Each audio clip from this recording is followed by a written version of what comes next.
طیبا مبارکا فی حمدا لا یحصی و شکرا کما یحب ربنا و یرضی اللہم صل وسلم علی سیدنا و مولانا محمد النبی الأمی افضل صلواتک و ازکا برکاتک کلما ذکرہ الذاکرون وغفل عن ذکرہ الغافلون عدد خلقک و رضا نفسک وزنۃ عرشک و مداد کلماتک صلاة دائمة بدوامک صلاة کما تحب و ترضی له۔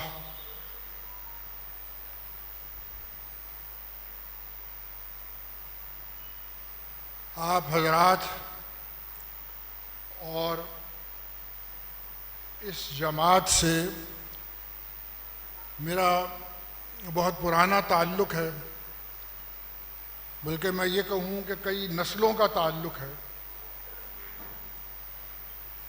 میں پہلے بھی یہاں آپ کی خدمت میں حاضر ہوا ہوں، جیسے ابھی یہ صاحب بتا رہے تھے کہ بہت سال بیت گئے جب مجھے حاضری کا موقع ملا تھا، تو اتنے سالوں بعد جو میں اب یہاں آیا ہوں تو بہت کچھ بدل گیا ہے۔ سڑکیں بدل گئی ہیں، راستے بدل گئے ہیں، بازار بدل گئے ہیں اور نسلیں بدل گئی ہیں، لیکن ایک چیز جو نہیں بدلی، جناب میں عرض یہ کر رہا تھا کہ اب جب میں اتنے سال کے بعد یہاں حاضر ہوا ہوں تو تقریباً سب کچھ بدل گیا ہے۔ جس راستے سے میں آیا ہوں وہ یکسر بدل چکا ہے، اور یہ بازار اور یہ گلیاں بدل چکی ہیں، چہرے اور نسلیں بدل چکی ہیں، لیکن ایک چیز جو نہیں بدلی ہے وہ سمندری والوں کی محبت ہے۔ وہ آج بھی ویسے کی ویسے ہے، اور اس میں آج بھی وہی گرم جوشی موجود ہے جو آج سے کئی دہائیاں پہلے تھی۔ اور میں اس پہ آپ سب کا شکریہ ادا کرتا ہوں اور احسان مند ہوں، اور جو بات میں یہاں کرنے کے لیے آیا ہوں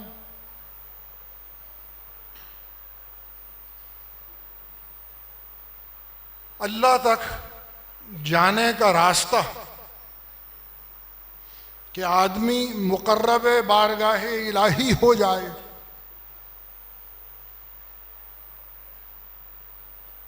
تو یہ راستہ کون سا ہے اور یہ راستہ کون بتاتا ہے؟ بات یہ ہے کہ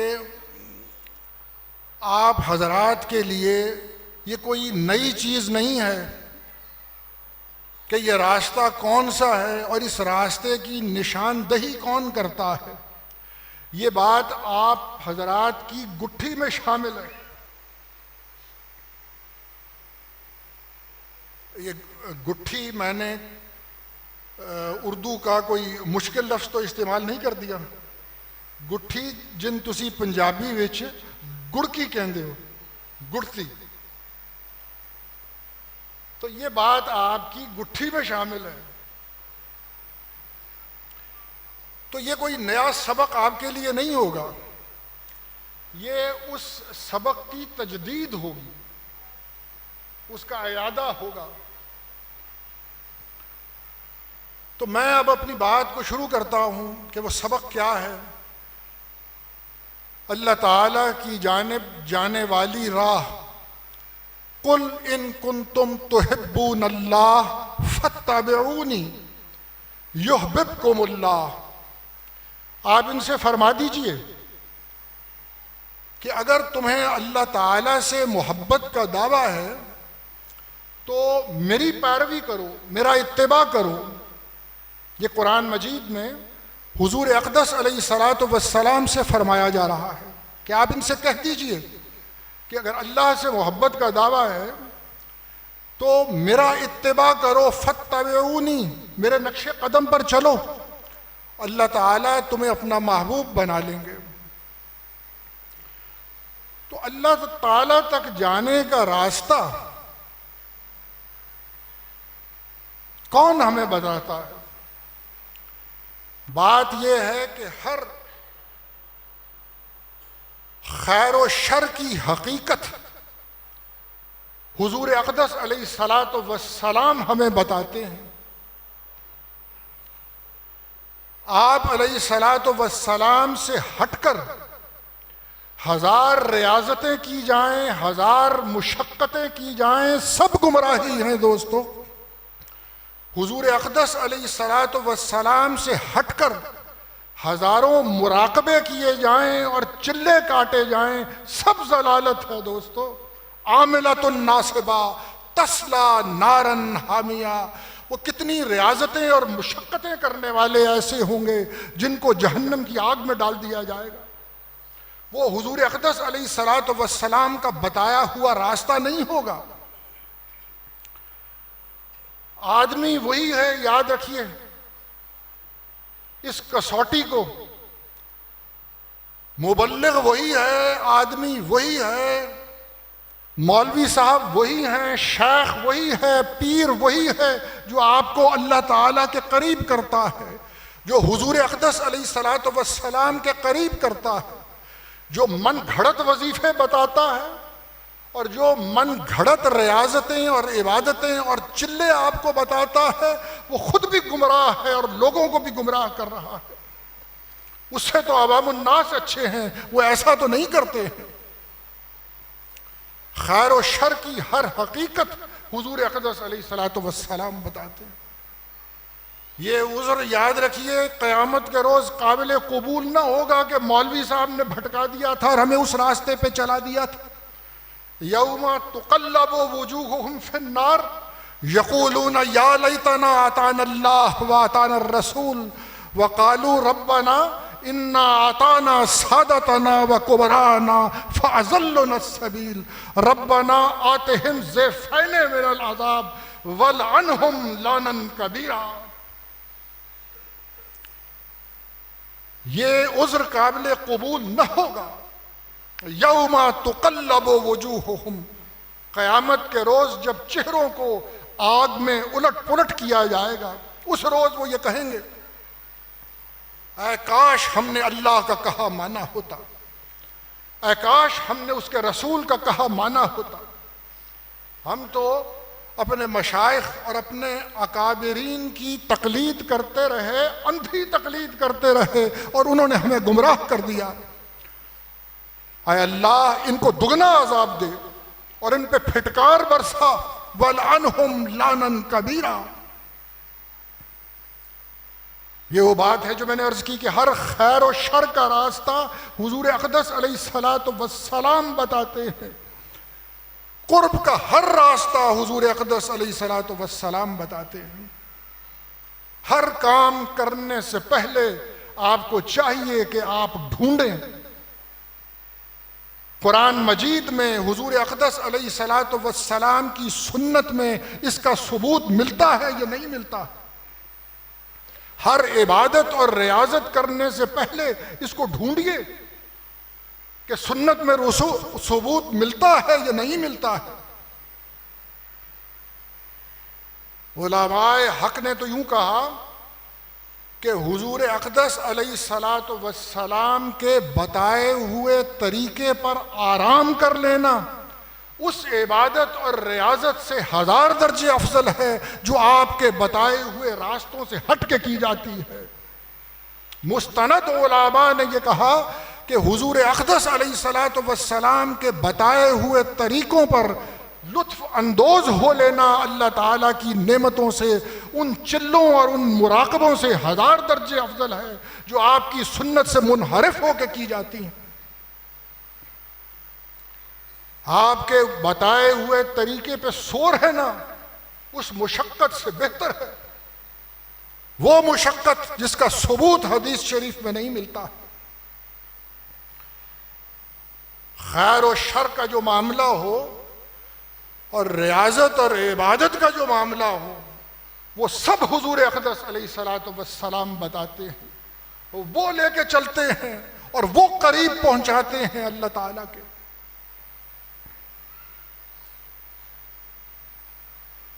آپ میں سے بہت سے لوگوں نے وہ حدیث سنی ہوگی۔ جو بات میں عرض کر رہا ہوں اس کی مزید وضاحت کرنے کے لیے کہ 3 آدمی حضور اقدس علیہ الصلوۃ والسلام کی عبادت کا حال پوچھنے کے لیے امہات المومنین کے پاس آئے اور ان سے پوچھنے لگے کہ آپ کی عبادت کے معمولات کیا ہیں، نوافل کس طرح پڑھتے ہیں، کتنے پڑھتے ہیں۔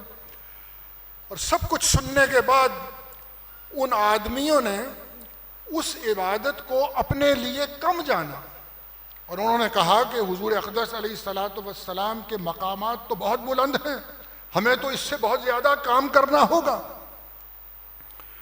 ان میں سے ایک آدمی نے یہ کہا کہ میں ساری رات نماز پڑھتا رہوں گا اور سوؤں گا نہیں، میری کمر بستر سے نہ لگے گی۔ دوسرے آدمی نے کہا کہ مجھے تو بہت زیادہ ریاضت کرنی ہے، تو اس نے یہ اعلان کیا کہ میں روزہ رکھوں گا اور ہمیشہ رکھوں گا اور کبھی ناغہ نہ کروں گا، صائم الدہر ہو جاؤں گا۔ اور تیسرے آدمی نے کہا کہ میں زندگی بھر نکاح نہ کروں گا۔ اسی اثناء میں حضور اقدس علیہ الصلوۃ والسلام واپس تشریف لے کے آئے۔ آپ نے جب یہ باتیں سنی کہ اس طرح کی ریاضتوں کی اور مشقتوں کی بات ہو رہی ہے، تو آپ نے ارشاد فرمایا کہ دیکھو، اما واللہ انی لاخشاکم للہ واتقاکم لہ، اصلی وارقد، اصوم وافطر واتزوج النساء فمن راغب عن سنتی فلیس منی۔ یہ ہے وہ کلیہ جو میں عرض کر رہا ہوں، اس کو سمجھ لیجئے۔ آپ نے یہ فرمایا کہ مجھے دیکھو، تم یہ کہتے ہو کہ سوؤں گا نہیں اور میں ناغہ نہ کروں گا اور ہمیشہ روزہ رکھوں گا، اور مجھے دیکھو تو صحیح، خدا کی قسم اللہ تعالیٰ کی خشیت اور اس کا تقوی مجھے تم سب سے زیادہ عطا ہوا ہے، اور اس کے بعد میرا یہ عالم ہے کہ میں رات کو نماز پڑھتا ہوں اور سو بھی رہتا ہوں، میں روزہ رکھتا ہوں اور افطار بھی کرتا ہوں، وَأَتَزَوَّجُ النِّسَاء، میں نکاح بھی کرتا ہوں، فمن راغب عن سنتی فلیس منی۔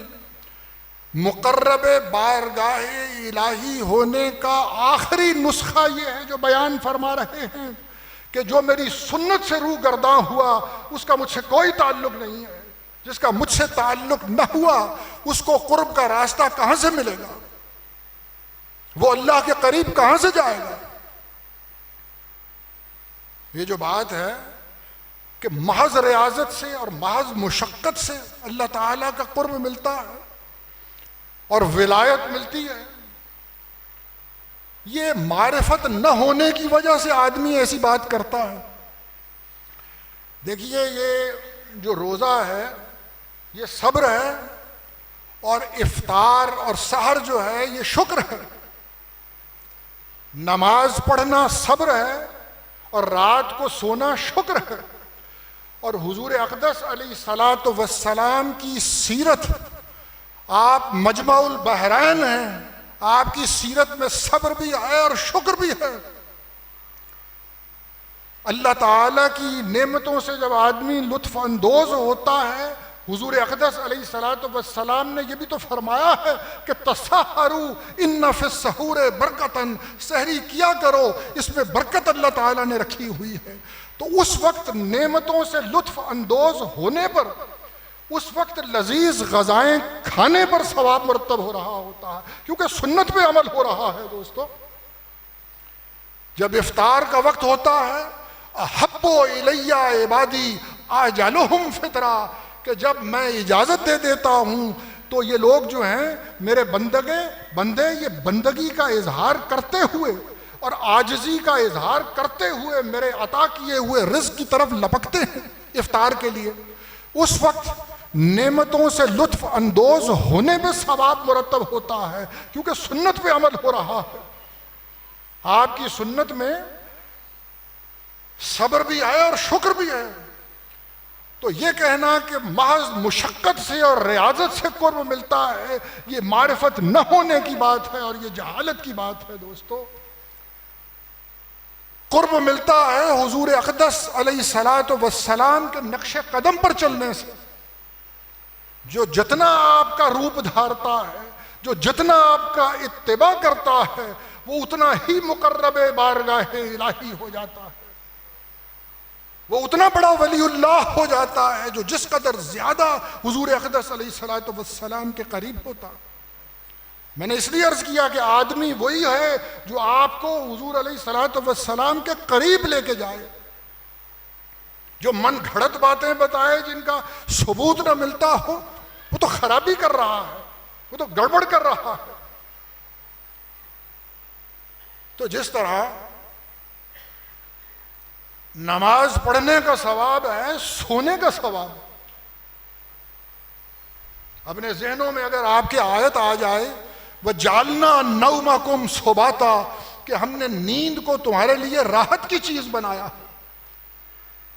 کہ جب میں تھک جاتا ہوں کام کر کے اور میرے اعصاب مضمحل ہو جاتے ہیں اور میری طاقت مضمحل ہو جاتی ہے، تو پھر یہ نیند، یا اللہ یہ تیری کتنی بڑی نعمت ہے، میں سو جاتا ہوں اور میرے اعصاب بحال ہو جاتے ہیں، میری طاقت توانائی میری لوٹ آتی ہے، اور پھر میں ان کاموں کے قابل ہو جاتا ہوں، وہ کام یا اللہ جو تو نے مجھ پہ عائد کیے ہیں، جو تیرے حبیب نے مجھ پہ عائد کیے ہیں، میں سب کام وہ کرنے کے لیے تازہ دم ہو جاتا ہوں۔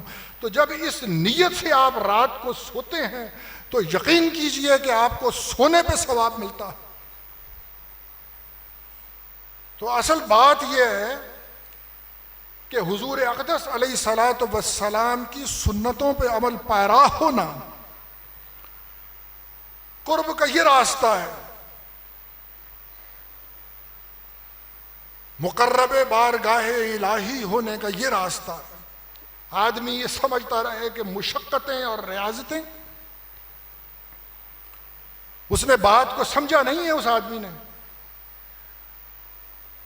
من شاق شاق اللہ علیہ، حضور اقدس علیہ الصلوۃ والسلام نے یہ ارشاد فرمایا کہ جو بے جا بوجھ اپنے اوپر لاتا ہے، اللہ تعالیٰ پھر اس کو بوجھ کے نیچے پھنسا دیتے ہیں۔ یہ تو دیکھیے کہ ثبوت ہے یا نہیں ہے۔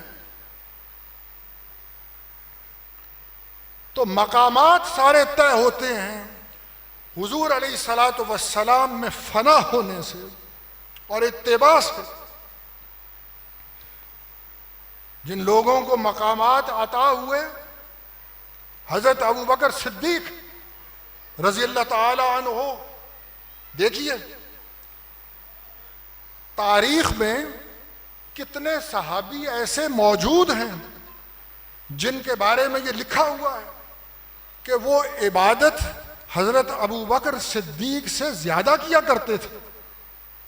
حدیث شریف میں لکھا ہے کئی صحابیوں کے بارے میں کہ وہ روزے حضرت ابوبکر صدیق سے زیادہ رکھا کرتے تھے، یہاں تک کہ حضور علیہ الصلوۃ والسلام کو منع کرنا پڑا کہ ناغا کیا کرو، اپنی صحت کا خیال رکھو۔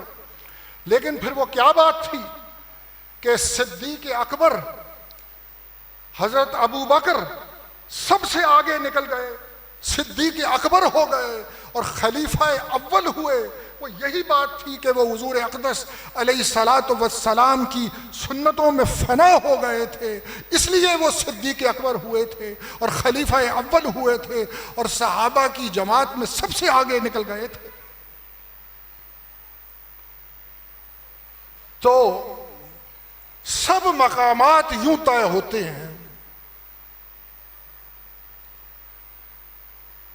من یطع اللہ والرسول فاولئک مع الذین انعم اللہ علیہم من النبیین والصدیقین والشہداء والصالحین۔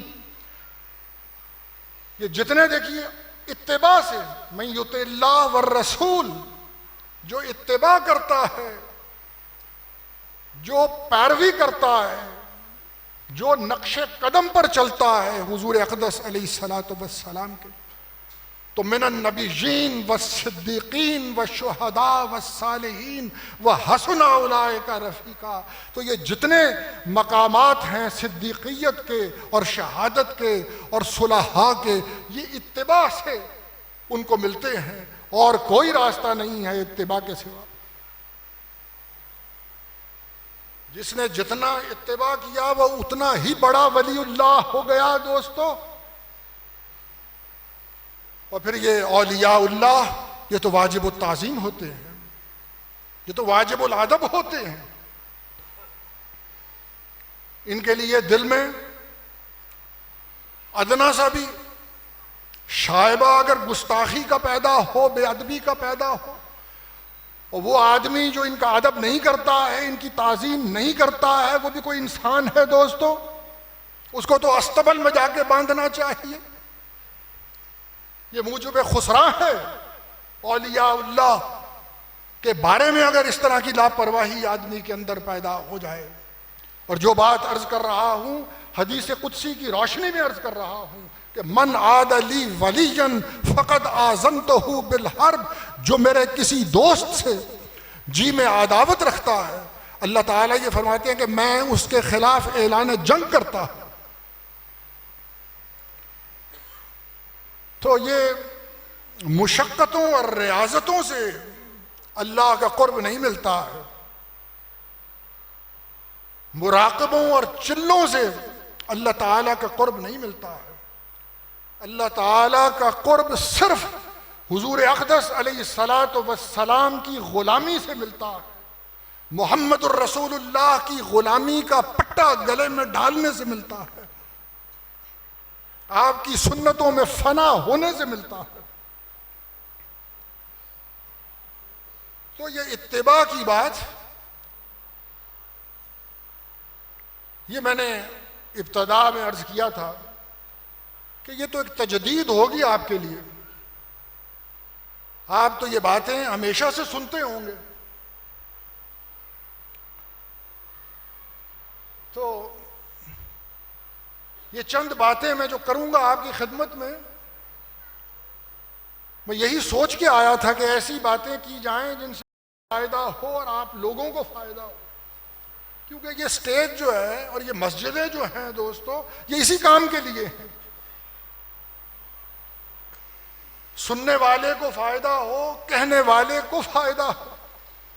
ہمارے بزرگوں نے ہمیں یہ بات سمجھائی کہ جب تم کوئی بات کہتے ہو تو تمہارا اولین مخاطب تمہارا اپنا نفس ہونا چاہیے، مجھے فائدہ ہو، آپ کو فائدہ ہو۔ ایسی مجلسیں اور ایسی تقریریں کہ جہاں جذبات کو بھڑکا دیا جائے اور لوگ ہا ہو کے نعرے لگاتے ہوئے وجد میں آ کر واپس چلے جائیں اور فائدہ کچھ بھی نہ ہو، نہ کہنے والے کو ہو نہ سننے والے کو ہو، یہ کیا بات ہوئی دوستو؟ یہ جگہ تو تربیت کی جگہ تھی، ہمارے اسلاف تو یہی کام کیا کرتے تھے، ہمارے بزرگوں کی زندگیاں تو اسی چیز میں گزری ہیں کہ انسانوں کی تراش خراش کیسے کی جائے، ان کو سمجھایا کیسے جائے، اس راستے پہ چلایا کیسے جائے۔ تو قل ان کنتم تحبون اللہ فاتبعونی یحببکم اللہ، میرا اتباع کرو، میری پیروی کرو۔ ہمارے اسلاف سب ذکر کرنے والے لوگ تھے اور ذکر میں ڈوبے ہوئے ہوا کرتے تھے۔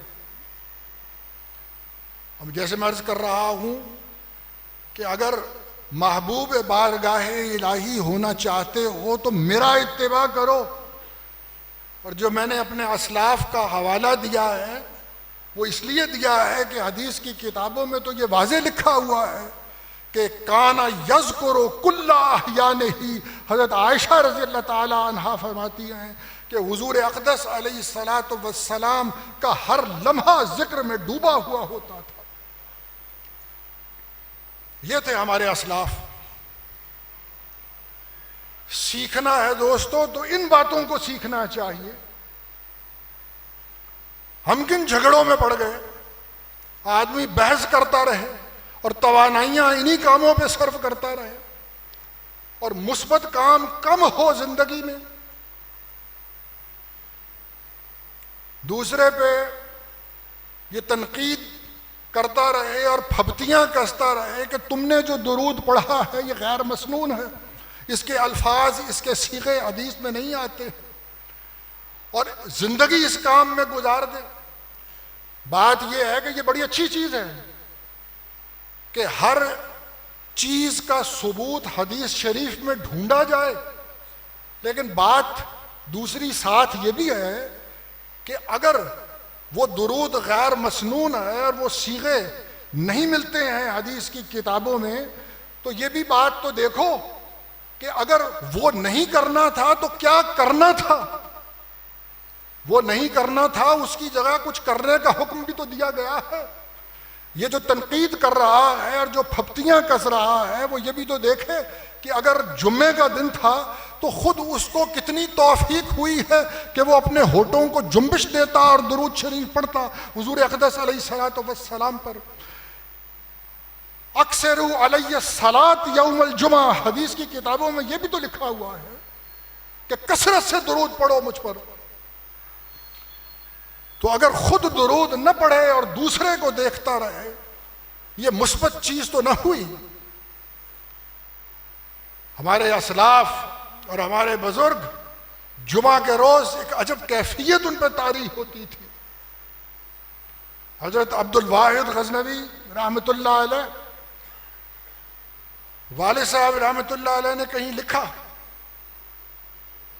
کہ جمعہ کے روز ان کی ایک عزیزہ ان سے یہ کہہ بیٹھی کہ بازار سے مجھے فلاں چیز منگوا دیجئے۔ حضرت عبد الواحد غزنوی رحمۃ اللہ علیہ کا چہرہ متغیر ہو گیا اور وہ ان سے کہنے لگے کہ بی بی تمہیں کیا ہو گیا؟ تمہیں معلوم ہے آج جمعے کا دن ہے اور آج وابستگان دامن محمد صلی اللہ علیہ وسلم درود کے تحفے بھیج رہے ہیں اور فرشتے انہیں اٹھا اٹھا کر مدینہ منورہ لے جا رہے ہیں اور تمہیں بازار کی پڑی ہے اور چیزوں کی پڑی ہے، اور خدا کے لیے درود پڑھو، درود پڑھو۔ تو وہ جمعہ کے روز، تو میں یہ عرض کر رہا ہوں کہ وہ سب ذکر کرنے والے تھے، مستغرق رہنے والے تھے ذکر میں، اور ذکر یہ جتنی دنیاوی لذتیں ہیں یہ تو کچھ بھی نہیں ہیں ذکر کی لذت کے سامنے۔ اندر بوٹی مشک مچایا جہاں پھلن بر آئی ہوں، کہ ذکر کی لذت سے میرا سینہ مہک اٹھا ہے۔ یہ ایک فقیر کہتا ہے کہ اندر بوٹی مشک مچایا جہاں پھلن بر آئی ہوں، کہ ذکر کی لذت سے میرا سینہ مہک اٹھا ہے اور میں آپے سے باہر ہوا جاتا ہوں۔ خاقانی نے کیا کہا؟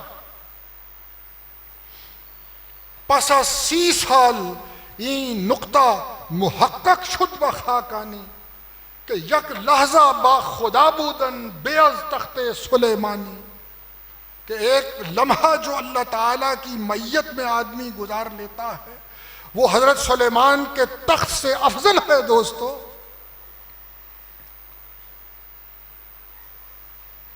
وہ سب ذکر کرنے والے لوگ تھے۔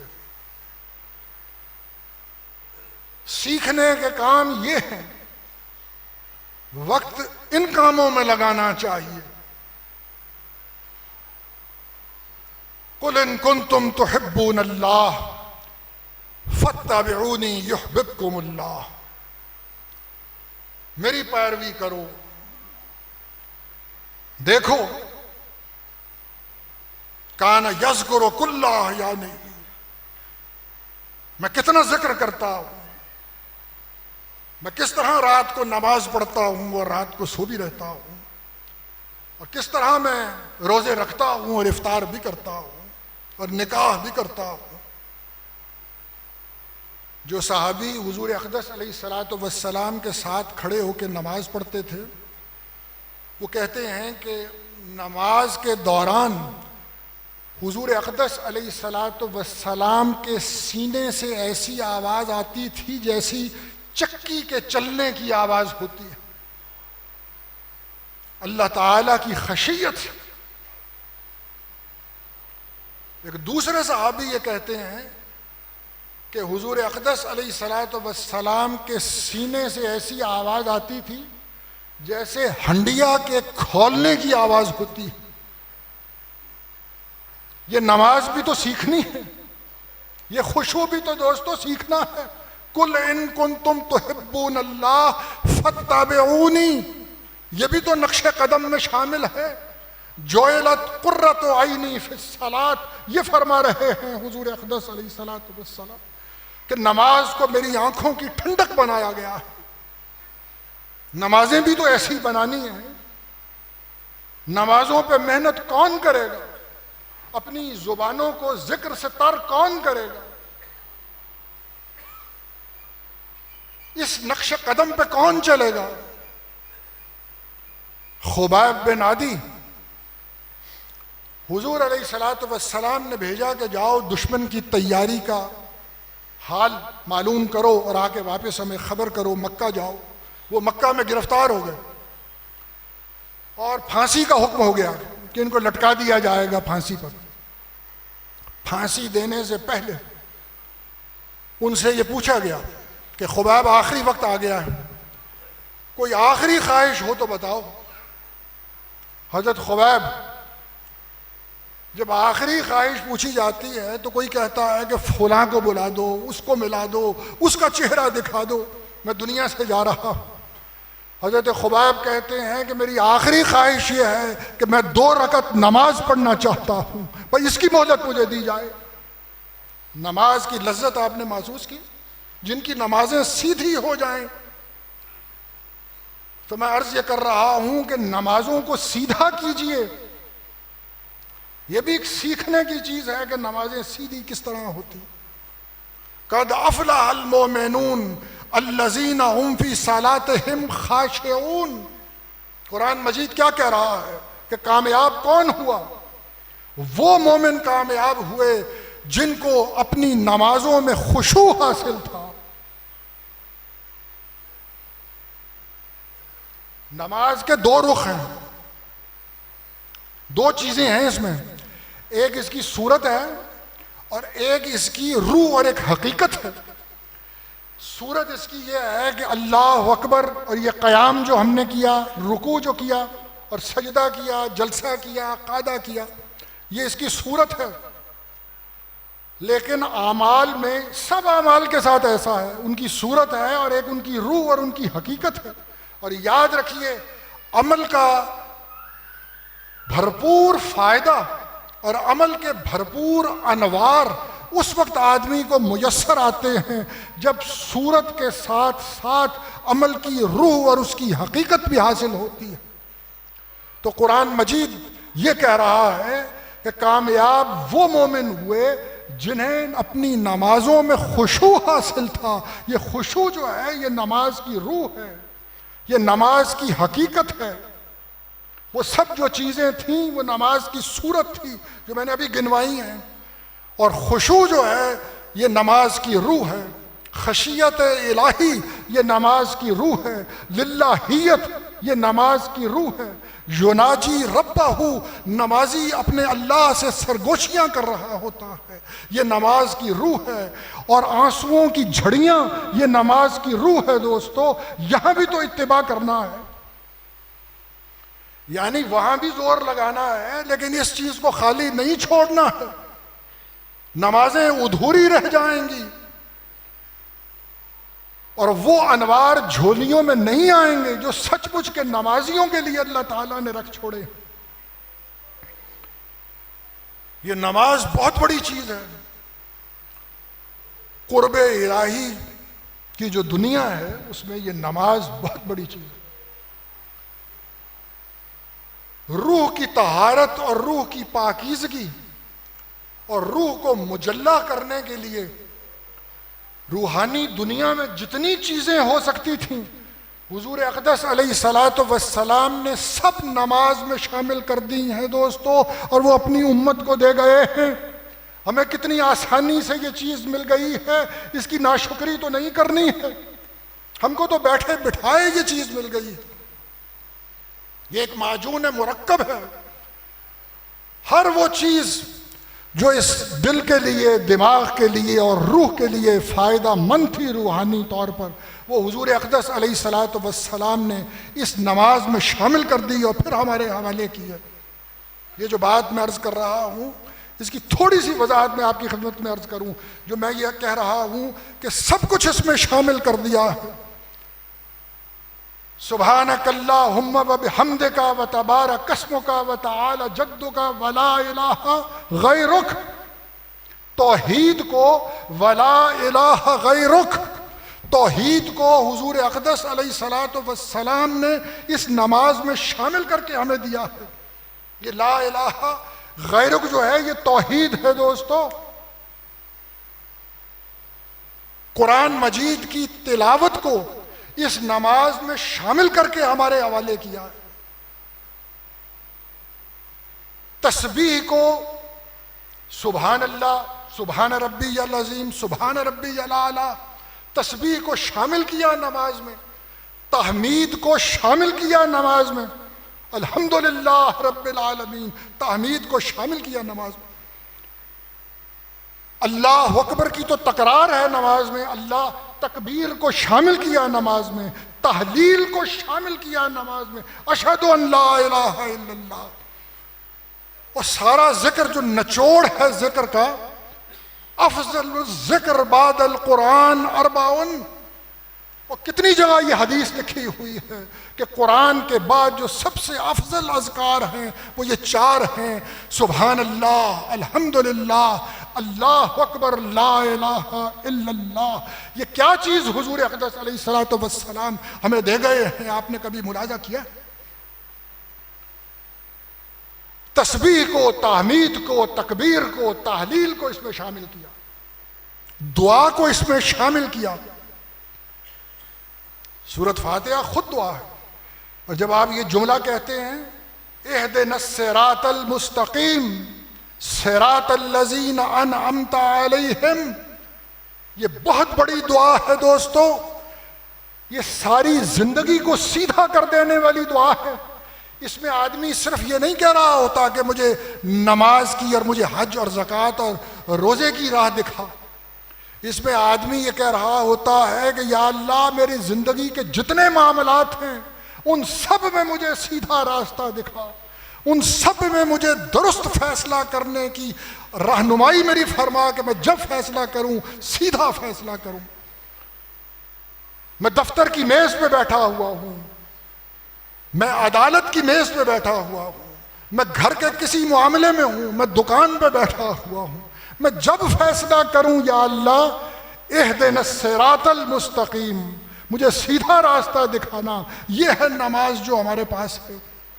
یہ کتنی بڑی نعمت ہے دیکھو۔ تو دعا اس میں شامل، درود اس میں شامل جو بیٹھ کر ہم آخر تشہد میں پڑھتے ہیں، درود اس میں شامل، اور روزہ اس میں شامل، حج اس میں شامل۔ روزہ کیا ہے؟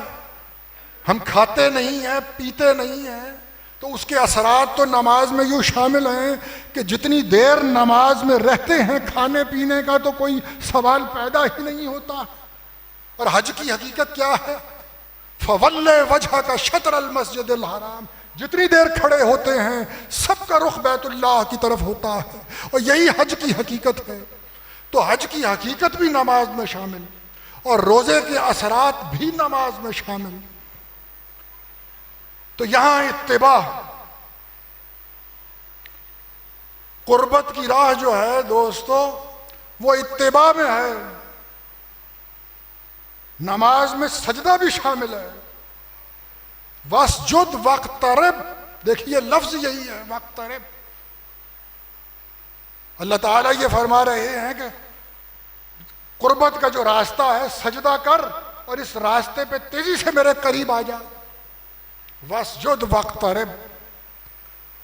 اللہ تعالیٰ کی جو دنیا ہے اور اللہ تعالیٰ کی طرف جانے والا جو راستہ ہے وہ دوستو عاجزی سے طے ہوتا ہے، وہ بندگی کے اظہار سے طے ہوتا ہے، جھکنے سے طے ہوتا ہے۔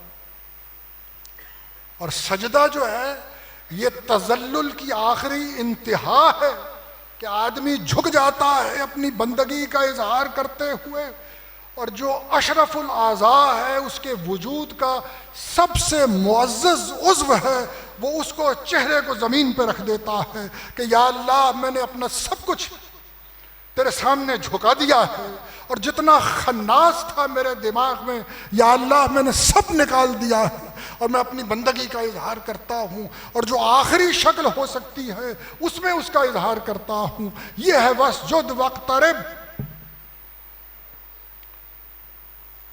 تو قل ان کنتم تحبون اللہ فاتبعونی یحببکم اللہ، یہ اتباع کرنا ہے۔ ولایت کی اور قرب بارگاہ الہی کی آخری کسوٹی اور آخری دلیل محمد الرسول اللہ کی غلامی ہے دوستو۔ اس سے ہٹ کر سب ضلالتیں ہیں اور سب گمراہیاں ہیں۔ اب میں اپنے گفتگو کے آخری حصے کی طرف گامزن ہوں۔ میں کچھ بات آپ کے اسلاف اور ہمارے آباء و اجداد اور اس جماعت کے اکابرین ان کے بارے میں بھی عرض کرنا چاہتا ہوں کہ میرا جی یہ چاہتا ہے کہ ان کا ذکر کیا جائے اور ان کو یاد کیا جائے، کیونکہ وہ سب ہمارے محسن تھے اور محسنوں کا ذکر تو ہوتے ہی رہنا چاہیے۔ بڑی زرخیز سرزمین آپ کی جماعت کی، بڑی زرخیز آنکھوں کو خیاں کر دینے والی تاریخ آپ کی جماعت کی، کیسے کیسے لال اور یاقوت اور ہیرے آپ کی جماعت میں پیدا ہوئے ہیں۔ حافظ محمد لکھوی رحمۃ اللہ علیہ، حافظ ثناء اللہ امرتسری رحمۃ اللہ علیہ، ابراہیم سیال کوٹی رحمۃ اللہ علیہ، حضرت عبداللہ غزنوی رحمۃ اللہ علیہ، حضرت الامام عبد الجبار غزنوی رحمۃ اللہ علیہ، نور اللہ مرقدہم، یہ کیسی شخصیتیں تھیں۔ تو ان کا ذکر یاد رکھیے، یہ سب محسن تھے۔ یہ جو جماعت کی تعمیر ہوئی ہے، اس کی عمارت کی جو بنیادیں ہیں، ان سب حضرات نے اپنی ہڈیوں کی کھاد اس کی بنیادوں میں ڈالی ہے، اور یہ جو چمن ہے اس جماعت کا، ان سب بزرگوں نے اور ہمارے اسلاف نے اپنے خون جگر سے اسے سینچا ہے۔ تو اصل بات یہ ہے کہ ان کو بھی یاد رکھا جائے، ان کا ذکر کیا جائے، ان کی سوانح عمریاں لکھی جائیں۔ دیکھو لوگوں نے اپنے اسلاف کے خادموں اور ان کے خادموں کی عمروں کو قلم بند کر دیا ہے، اور تمہارے ہاں کتنی عظیم المرتبت شخصیتیں ہو گزری ہیں، اور کتنی ہیں جن پہ ابھی قلم نہیں اٹھایا گیا ہے، اور کتنی ہیں جن پہ قلم اٹھایا گیا ہے لیکن جس کے وہ حقدار تھے اتنا نہیں لکھا گیا ہے۔ اس طرف بھی تو توجہ کرنی چاہیے۔ یہ ہیں وہ مثبت کام زندگی میں کرنے کے۔ تو جیسے میں پہلے بھی کہہ چکا کہ یہ سب محسن تھے، ان کو فراموش کر دینا تو دوستو بے وفائی ہوگی، یہ تو احسان فراموشی ہوگی۔ کتنا کچھ یہ سکھا کے گئے ہیں، اور کیسی انہوں نے روحانی تربیت کی اس جماعت کے افراد کی، اور اپنی پوری زندگیاں اس پہ کھپائیں، 50 60 سال دن رات یہی کام کرتے رہے، خدمت کرتے رہے۔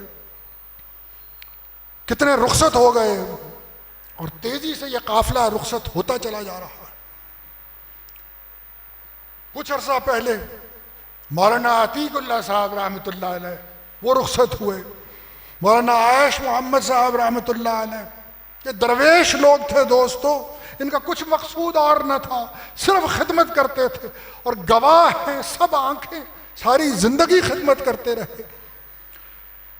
تو ان سب کو دعاؤں میں یاد رکھنا، ان کے احسانات کو فراموش نہ کرنا، یہ ہے کرنے کا کام۔ اور جو یہ جماعت کا معاملہ ہے، چند جملے اس پہ عرض کر دوں بات کو سمیٹنے سے پہلے۔ اور اس جماعت کو جب میں دیکھتا ہوں تو اس کے مختلف افراد جو ہیں، ایک انتشار نظر آتا ہے اور ایک خلفشار نظر آتا ہے، اور دل کو بہت تکلیف ہوتی ہے کہ یہ کیا ہو رہا ہے۔ اب بات یہ ہے کہ آپ لوگ اور آپ کی جو جماعت ہے، آپ نے ایک دعویٰ کر دیا ہے، آپ نے یہ کہہ دیا ہے کہ ہم تو جو کچھ بھی کرتے ہیں، ہم تو روشنی وہیں سے لیتے ہیں۔ شبم نہ شب پرستم کے حدیث خایم، چوں غلام آفتابم ہماز آفتاب گویم، کہ میں تو نہ رات ہوں نہ میں خواب و خیال کی باتیں کرتا ہوں، میں تو غلام ہوں اس آفتاب کا، میں جو کچھ کہوں گا وہ اس آفتاب کی کرنوں سے مستعار لیا ہوا ہوگا۔ آپ نے تو یہ دعویٰ کر دیا ہے اور بلند آواز سے کر دیا ہے۔ اب آپ سے یہ سوال کیا جائے گا کہ بات یہ ہے، دیکھو یہ آپ کی جماعت ہے اور یہ اتنا خلفشار ہے، اور آپ ہدایت وہاں سے لیتے ہیں، اور وہاں سے ہدایت جو آ رہی ہے وہ یہ ہے کہ اسمعوا واطیعوا لو استعمل علیکم عبد حبشی، سنو اطاعت کرو، اگر کوئی حبشی غلام ہی کیوں نہ تم پہ امیر بنا دیا جائے۔ آپ نے تو دعویٰ کر دیا ہے، اور وہاں یہ کہا جا رہا ہے کہ ید اللہ علی الجماعت، جماعت پہ اللہ تعالیٰ کا ہاتھ ہوتا ہے۔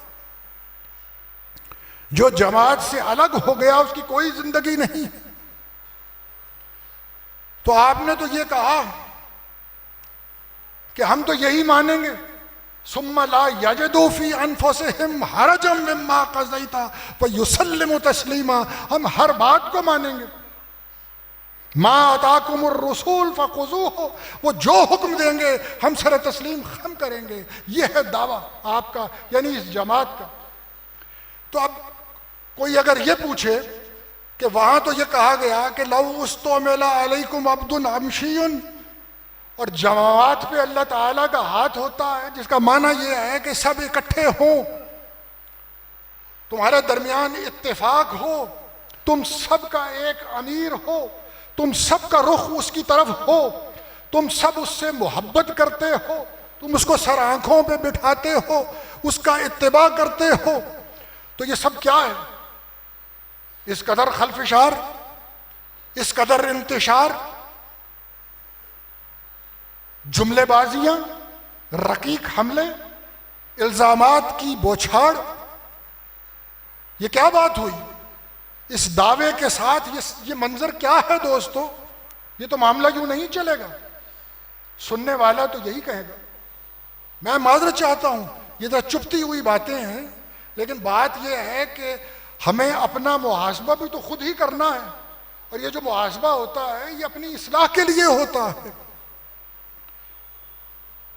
یہ جو آپریشن ہے، بعض اوقات ڈاکٹر آپریشن کرتا ہے جب دوا سے کام نہ چل رہا ہو۔ آپریشن میں کچھ تکلیف تو ہوتی ہے، لیکن ہوتا اسی لیے ہے کہ شفا ہو جائے، صحت ہو جائے۔ تو یہ الزامات کی بچھاڑ، یہ حسد اور بغض ایک دوسرے کے خلاف سینوں میں، بس میری آخری گزارش یہی ہے کہ یہ تو کوئی بات نہیں ہے، اور یہ کوئی جماعتی زندگی نہیں ہے، اور یہ کوئی دینی زندگی بھی نہیں ہے۔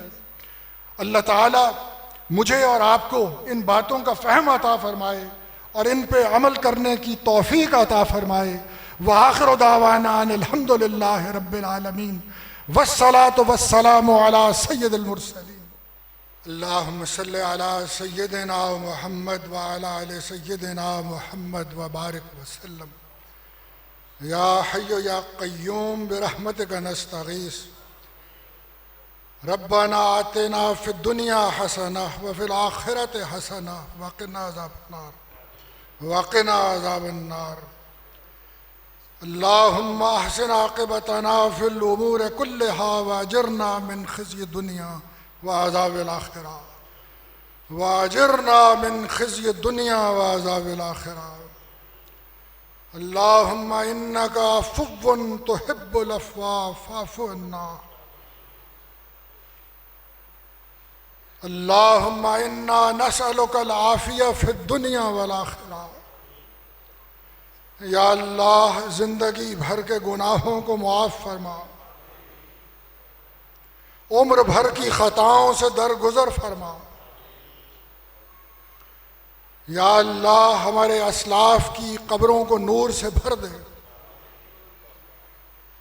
ہمیں اپنے اسلاف کے مشن کو زندہ رکھنے کی توفیق عطا فرما، ان کی یاد اور ان کے ذکر کو زندہ رکھنے کی توفیق عطا فرما۔ یا اللہ اپنے دین کا فہم عطا فرما، اپنے دین کا کام کرنے کی توفیق عطا فرما، دین کا کام بے پناہ اور بے لوث کرنے کی توفیق عطا فرما۔ یا اللہ حب مال اور حب جاہ جیسے مہلک امراض سے محفوظ فرما۔ اللہ تو کریم ہے، کرم فرما۔ اللہ تو رحیم ہے، رحم فرما، رحم فرما۔ یا اللہ اپنی معرفت عطا فرما، اپنی ذات اپنی صفات کی معرفت عطا فرما، اپنے افعال کی معرفت عطا فرما۔ یا اللہ حضور اقدس علیہ الصلاۃ والسلام کی سنتوں کی معرفت عطا فرما، آپ علیہ الصلاۃ والسلام کی سچی محبت یا اللہ ہمارے جی میں پیدا فرما، آپ علیہ الصلاۃ والسلام کے اتباع کی توفیق عطا فرما۔ یا اللہ عافیت عطا فرما، جسمانی ذہنی روحانی عافیت عطا فرما، جان اور مال کی عافیت عطا فرما، مادی اور روحانی رزق وافر عطا فرما، لقمہ حرام سے محفوظ فرما، اس رزق حلال کو اپنی راہ میں خرچ کرنے کی توفیق عطا فرما۔ یا اللہ ہمارے گھروں میں برکت پیدا فرما، سکون پیدا فرما۔ یا اللہ اطمینان والی زندگی عطا فرما۔ یا اللہ ہمارا زیادہ سے زیادہ وقت بہترین کاموں پہ صرف ہو سکے ایسا بندوبست فرما۔ یا اللہ اس ملک پہ کرم فرما، اس کی حفاظت فرما، دنیا بھر کے مسلمانوں میں یا اللہ اتفاق پیدا فرما، انتشار اور خلفشار سے محفوظ فرما، تمام جسمانی اور روحانی بیماریوں کو شفا عطا فرما، بیماروں کو شفا عطا فرما۔ یا اللہ جو رخصت ہو گئے ان کی مغفرت فرما، سب مسلمانوں کی مغفرت فرما۔ صلی اللہ تعالی علی خیر خلقہ محمد وعلی آلہ واصحابہ اجمعین برحمتک یا ارحم الراحمین۔